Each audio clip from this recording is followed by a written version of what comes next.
Hello and welcome. My name is Mr. Park McMillan. I'm the head debate coach here at Carmel High School.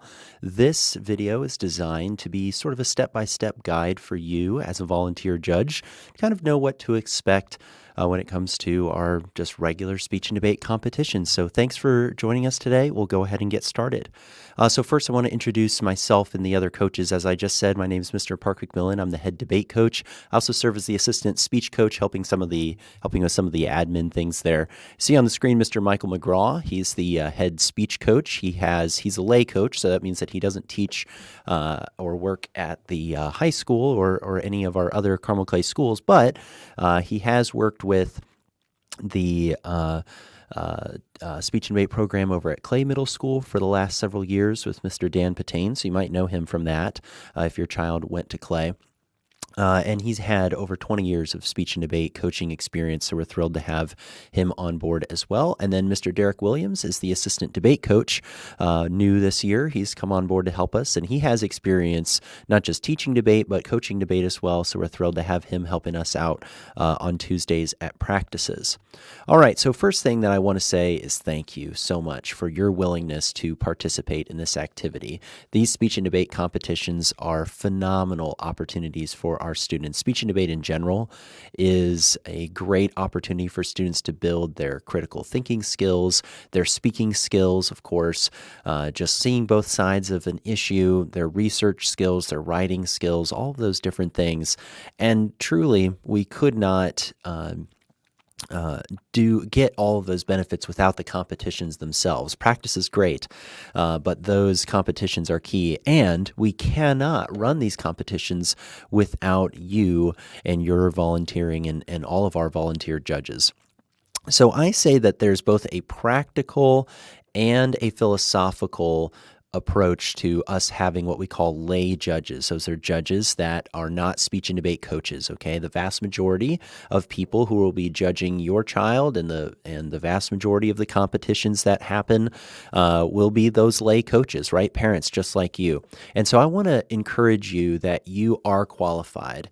This is where the philosophical side comes in. Obviously the practical side, right? We have to have enough judges in order to run these tournaments. And so your willingness to come and judge is a huge part of that. So thank you.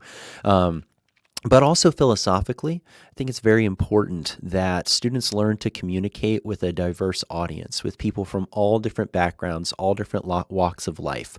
And so when they come into a round of speech or a round of debate, recognizing that they don't know the specific experiences of their judge, right? And being able to appeal to a wide variety of people, that's something that's going to serve them well. And so I think from a philosophical aspect, not just a practical one, it's important to have lay judges at our competitions. So thank you for being part of that. And let me encourage you, when it comes to qualifications, us here in Carmel, most of our judges that we're bringing are very obviously well qualified as far as their professional lives and their personal lives and their experiences. And so we take pride in the fact that we bring quality judges who are well trained through things like this to those competitions. So thanks for being a part of that.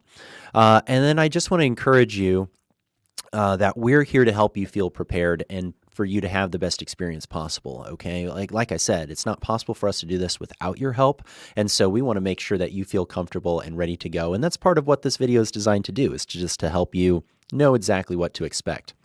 So again, thank you for your willingness to make this happen. I have three main goals for this video and what I'd like to accomplish. One, I just want to give you a general background to speech and debate competition, what you can expect and what it looks like. I want to discuss your role in that, a critical role as a judge, and kind of just walk through a day of judging and let you know what you can expect there. And then I want to provide you with some resources beyond just this video to help make your experience as good as it can possibly be. So let's go ahead and get started. Let me start by giving you just some general overall background when it comes to speech and debate. And a key resource for you in this is going to be that CHS judge packet. It's going to have information about each individual event. It's going to have information about the timing of the speeches, just to give you a general overview of what you need to know heading into a round. You'll notice a difference between debate events and speech events. Some tournaments have both speech and debate, but for the most part, they're either speech or they're debate. And so that's kind of nice because you're kind of limited there to know what events you'll actually have to judge. Your job as the judge is very, very simple. And that's to simply listen and decide. To listen to, when we're talking about speech, it's to listen to the different presentations, the different speeches that are given. You're ranking students from first to last. You're deciding what their ranks are. You're listening and you're deciding.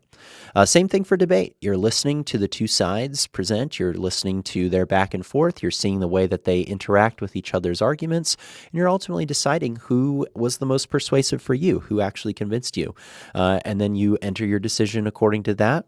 And you enter your reason why you made that decision, and that's really all there is to it. We'll talk about some of the more nuanced things, but at the end of the day, that's your job as the judge.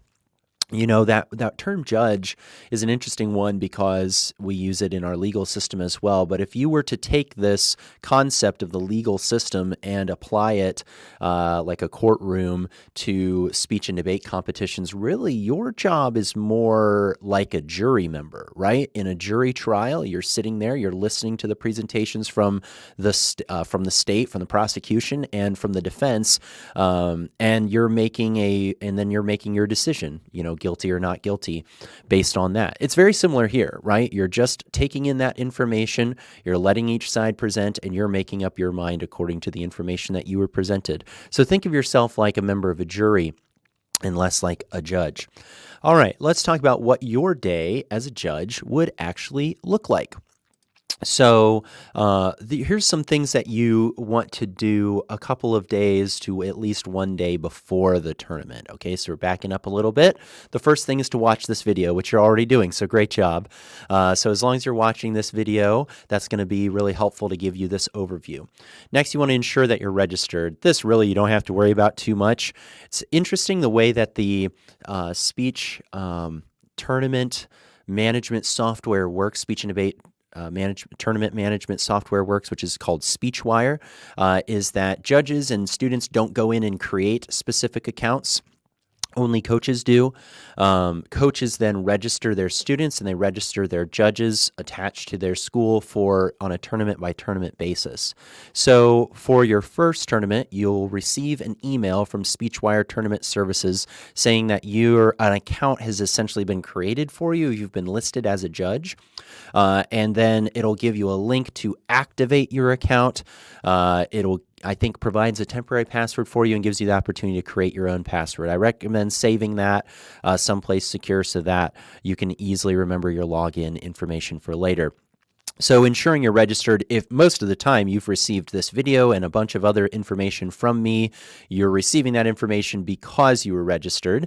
Most likely your student, your child, put down your information saying that they talked to you, hopefully, right? And confirm that you're available and willing to judge, and then put your information in that sign-up form. That's how I got it and entered it into SpeechWire.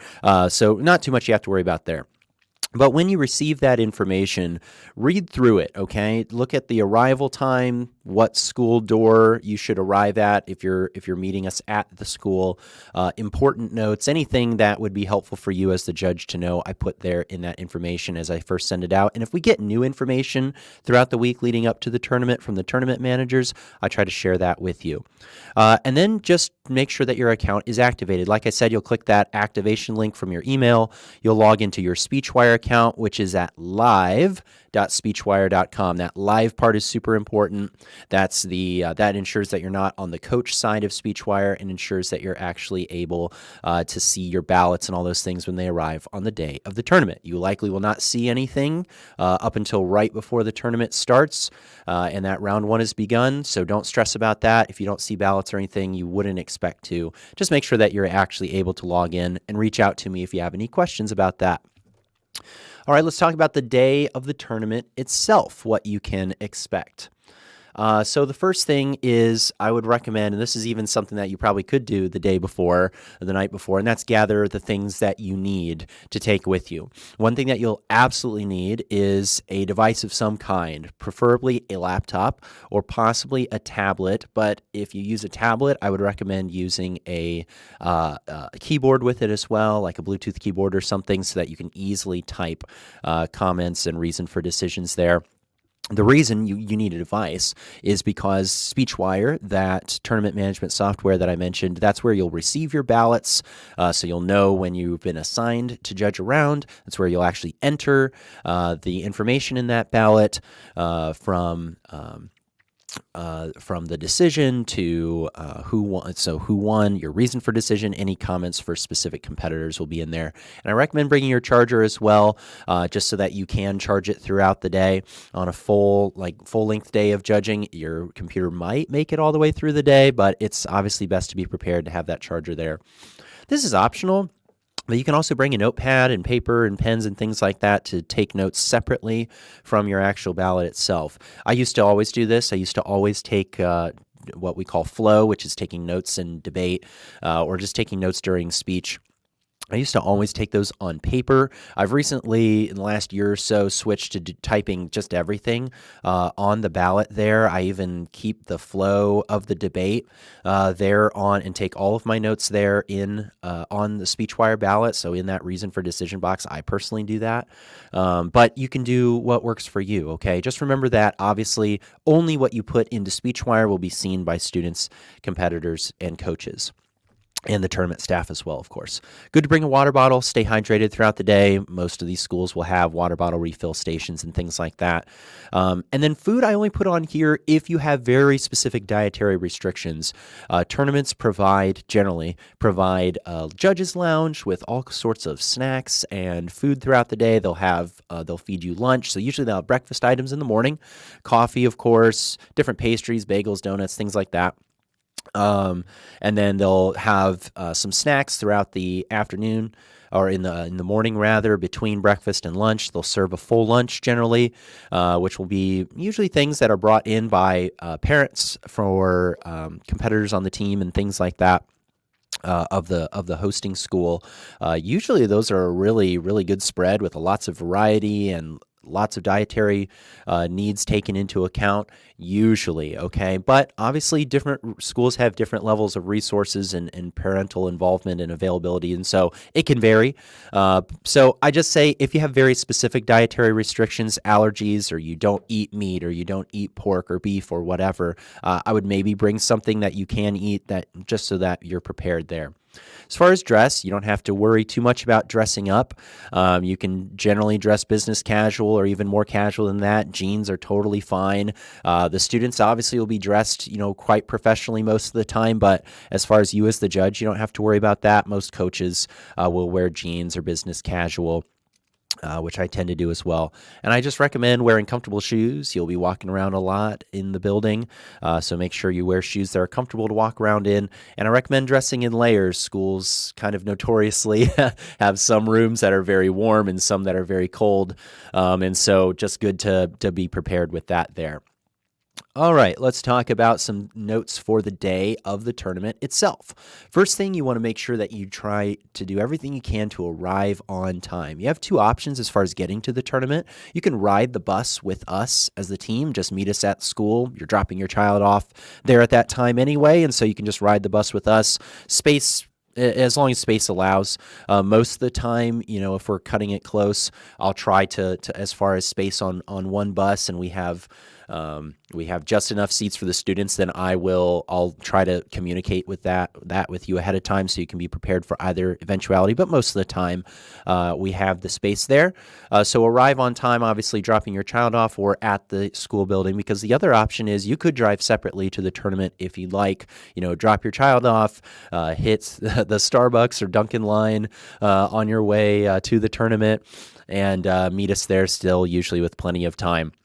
Whatever you prefer. Either way, make sure that you arrive on time so that you can then check in with me upon your arrival. Usually just a simple text to let me know that you've arrived works for this. Obviously, definitely let me know if you're running late.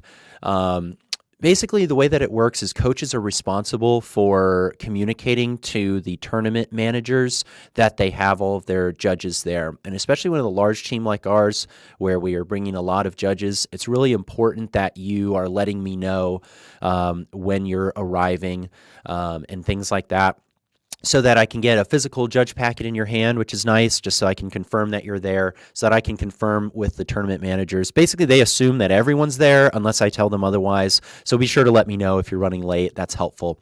Or if something comes up and you're not able to make it that day, something like that. Communication is super helpful, so thank you in advance for that. Next thing you'll do is you'll locate the judges lounge. I'll usually, if that information has been shared with me ahead of time, I'll refer you, or I'll tell you in the tournament or in the information I send you where that judges lounge is going to be. Usually at the arrival door that I've given you, there is a table there or some staff member who can direct you to that judges lounge. If you ask anybody around, they most likely will know where that judges lounge is and can direct you to it. It's a good place to meet me, and so that I can get that judge packet into your hands, and for you to just kind of have a home base where you can get onto SpeechWire like you see here, and get refreshments, and all those things will be there as well. So once you've located the judges lounge, you want to access the Wi-Fi, which usually I'll have provided you in advance or as soon as I have it. You'll log into your email and SpeechWire, again, that live.speechwire.com to see any ballots there. Again, most likely at the beginning of the day, you won't see anything there. And one helpful thing that a lot of tournaments do is they open what are called subscriptions. And so what you'll want to do is you'll want to go to speechwire.com/subscribe. You'll scroll down and look for that tournament, the tournament that we're at, usually, under Indiana, because they're divided by state there. And then you'll see an option there to subscribe. If you click on that, then you'll see the different events, and you'll see a list of judges as well. Click that drop-down menu, find your name under the judge list, click on it, and you'll be able to enter your email and your phone number. Now, ballots should automatically go to your email address, but if you put in your cell number, they should also come via text as well. This is really helpful to receive those notifications just in any way that you can, on the actual SpeechWire site, on your email, and via text, just in case something doesn't go through in one of those systems. The more ways that we're able to directly connect you to SpeechWire so that you can see your ballots and things like that, really cuts down on the possibility of, you just kind of chilling in the judges lounge or somewhere else when you should be out judging around. So keeping that in mind is super helpful, and go ahead and do that. If you have some additional time, this is a good time to just peruse the CHS judge packet and see the different events and just get a sense of some of those there. I didn't really mention this before, but I want to make it something really clear.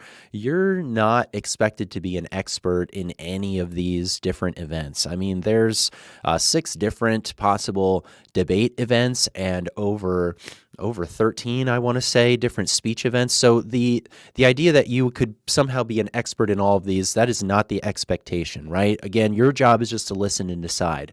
So what I try to do with the judge packet is provide you just the information that you need to have a basic idea of how this event works. But the students themselves know how this event works. They do it all the time, right? And so you don't have to worry about, very specific rules and things like that. Just having a general overview of how the event works is all that you really need in order to be successful as a judge and to really be an excellent judge. So just peruse that judge packet if you haven't had the opportunity to do that yet, so you get a sense of that.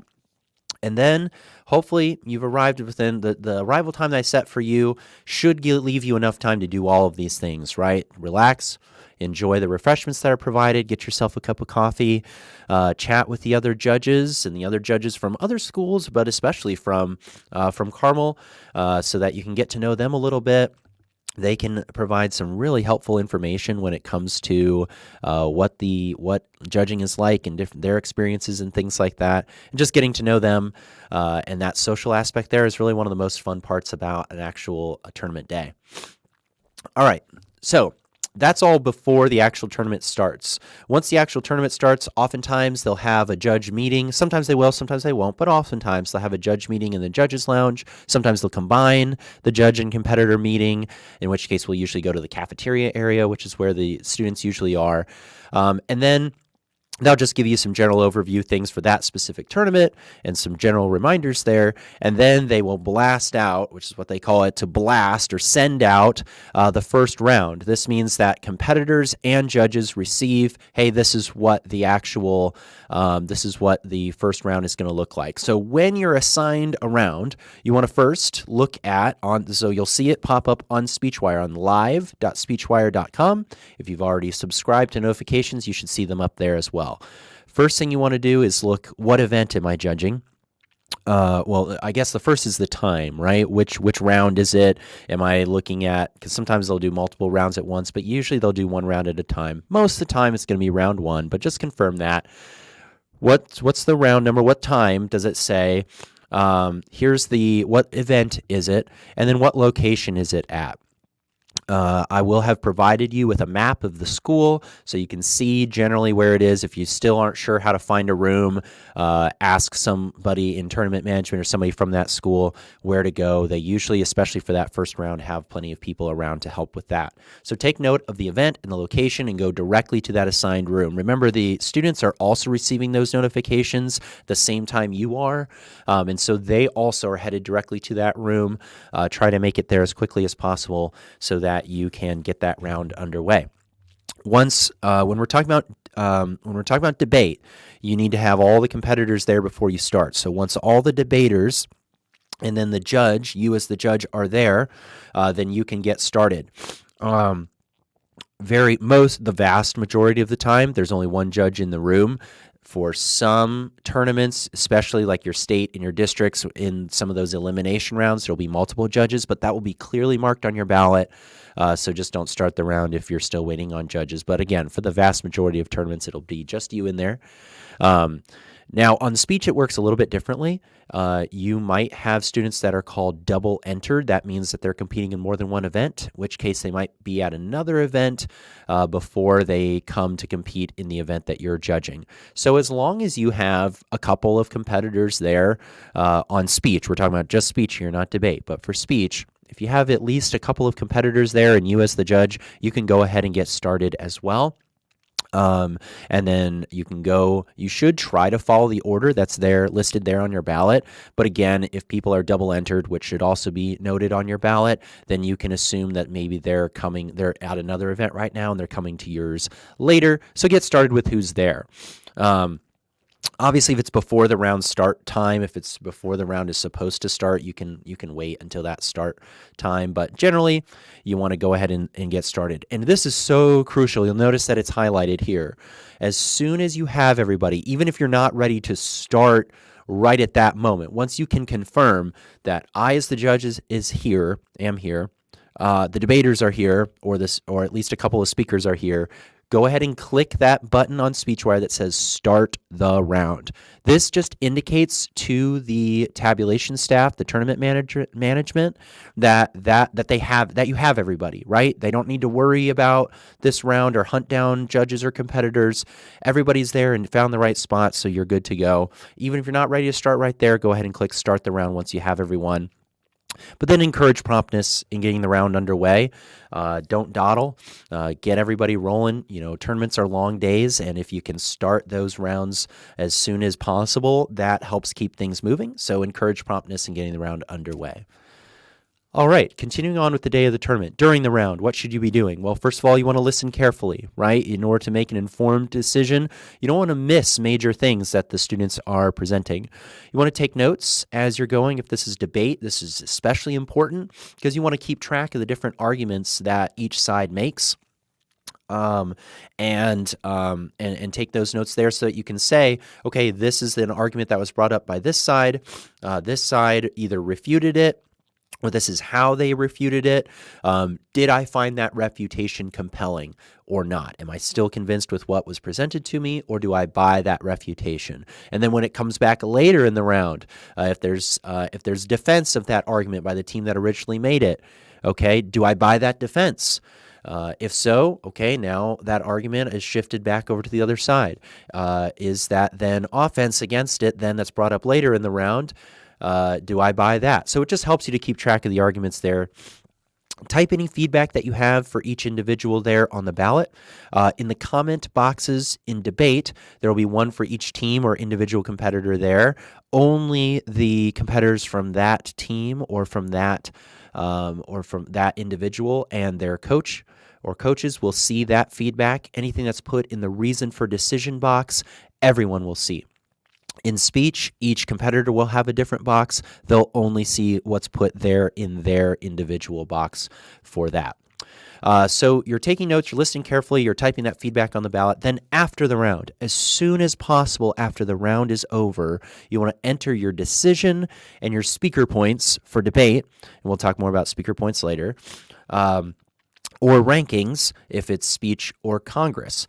So for speech and Congress, you're ranking the competitors from first to last. Oftentimes, you're also putting in a ranking, a speaker point, I should say, for them as well, especially in Congress, often in speech as well as a tiebreaker.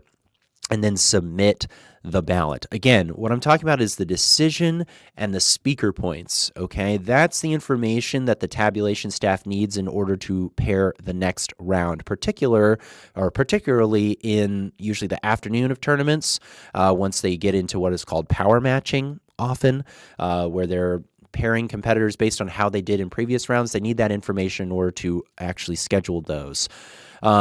If you still have feedback to type, you can still do that, okay?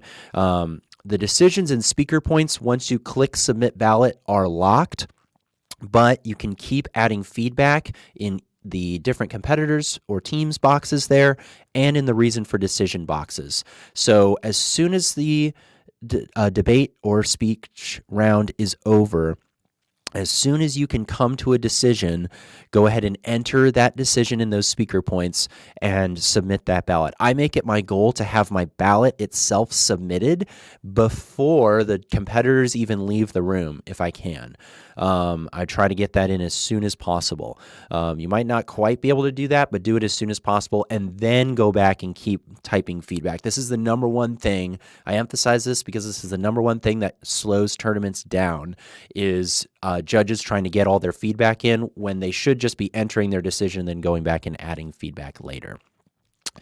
All right, after the round, what should you do? After submitting the ballot and the feedback, you can check for another round assignment. See if there is another round that is assigned to you, and if not, then go ahead and head back to the judges' lounge. If you have only a tiny bit of feedback to add, then you can go ahead and do that, but otherwise, return to the judges' lounge, and if there's not anybody waiting for the room that you're in, then go ahead, you can do that, but otherwise, return to the judges' lounge, finish typing that feedback there.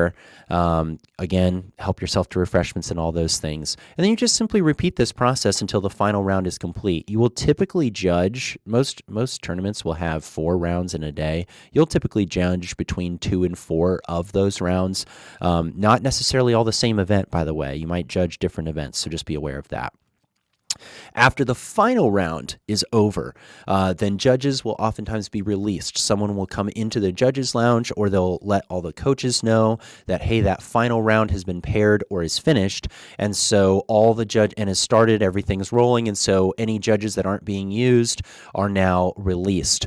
And so if you drove separately and you want to leave at that point, you're welcome to. Just let me know, just so that I know in case they do need you or have a question for something, but most of the time, if the judges are released, then you're good to go. However, if you want to stay for awards, you're obviously more than welcome to. Of course, your child might be receiving an award, which is fun to see.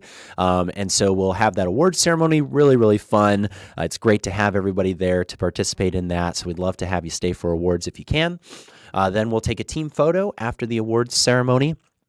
With everybody, and then the team will depart on the bus. So obviously, if you've come with us on the bus, then you'll want to stick close by during those times. We usually, after the team photo, we'll try to give students, maybe 15, 20 minutes or so if they want to change, use the restroom, all those things before we load up and depart. But we try to, these are long days, so we try to keep that moving so that we can get home.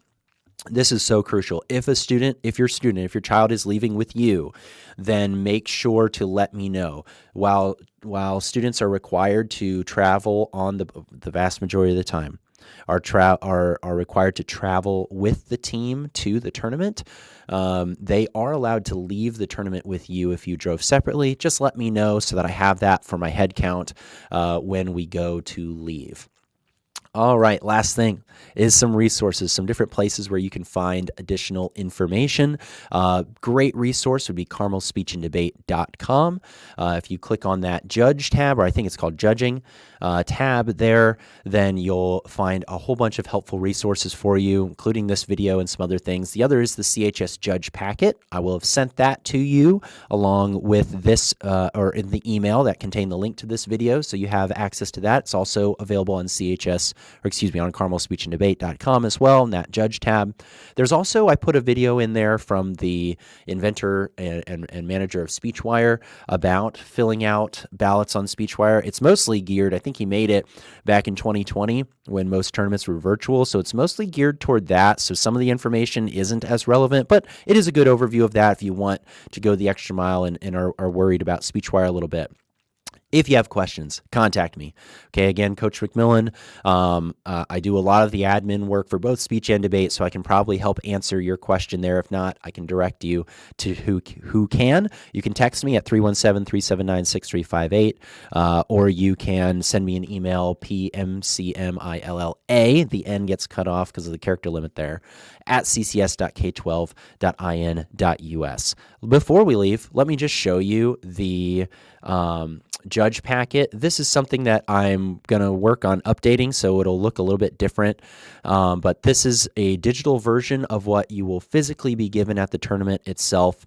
Here's this thank you information here, a table of contents. Like I said, I'm going to try to cut this down a little bit to get you just the essentials because it's too long as it is, I recognize. But some instructions for getting onto SpeechWire and how to fill out online ballots. Super helpful information there. And then information divided between speech and debate. There's an overview of each event. Again, I'm going to try to trim this down so that each event has its own page that includes the timing of the different speeches and all those things. That'll be helpful for you. I have a longer thing here on Congress just because it works a little bit differently. We don't often have to judge Congress because we usually have enough Congress entries that we have at least one Carmel competitor in each round or in each chamber. So we often aren't judging Congress, but occasionally it pops up. Here's a timing guide for each different debate event. The students will keep their own time, but you being aware of how long each speech is generally supposed to be so that you can keep time as well, just in case there's any questions about that, is helpful. Again, I'm going to try to reformat this to put this all by event on each one there. And then this is really helpful. I'll probably keep this in here. This is a debate speaker points guidelines and the way that those work. It just basically gives you a rubric here of how you can enter those, especially since the range is really weird on them. It's a 20 to 30 generally point range, and so that can work kind of oddly. So be sure to check that out before you enter those speaker points. And then if it's a speech tournament, there's speech information here as well. This is already, I think, formatted pretty well with a overview of each different event, including judging criteria, what it is that you should be looking for on each speech. You're welcome to, again, you'll receive a physical copy of this, so you're welcome to keep that and bring it with you to your next tournament, or you can just simply return it to us at the end so that we can pass it on to the next person. Thank you so much for your willingness to watch this video and to judge at an upcoming tournament. I hope that it's an awesome experience for you. The vast majority of our judges really, really enjoy it, and we would love to have you back again and again throughout your child's career here in speech and debate. Thank you for making not only their competition participation possible, but for many other students as well. If you have any questions at all, contact me, okay? Let me know, and I'm happy to help in any way. Thank you again, and we'll see you on Saturday.